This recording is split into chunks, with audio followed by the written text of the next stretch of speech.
যখন কোরআন হাদিসে পড়ি গীবত করলে জাহান্নাম, অহংকার করলে জাহান্নাম, হিংসা করলে জাহান্নাম, আমার সঙ্গে সঙ্গে মনে হয় আমার বিশ্ববিদ্যালয়ের অমুক স্যার ও আগে জাহান্নামে যাবে, ও খুব গীবত করে।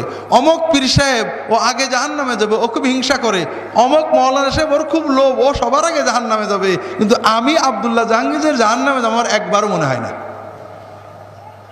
এটা একটা ভালো কোয়ালিটি না খারাপ কোয়ালিটি? এটা হলো ইমানের ক্যান্সার।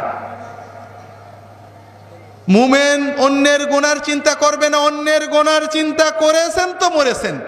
কার দাড়ি ছোট, কার বউ বেপরদা করে, কে খারাপ করেছে, এই চিন্তা শয়তান একবার আপনার ঢুকাতে পারলে অমুক দল খারাপ, অমুক পীরের মুরিদ খারাপ, অমুক লোক খারাপ, অমুক গ্রামবাসী খারাপ, অমুকের দাড়ি ছোট, অমুকের বউ বেপরদা, অমুক একদম ভালো না, এই চিন্তা একবার শয়তান ঢুকালে আর শয়তানের আর চাকরিই থাকবে না, ও অন্য জায়গায় চলে যাবে, আপনার কাম শেষ।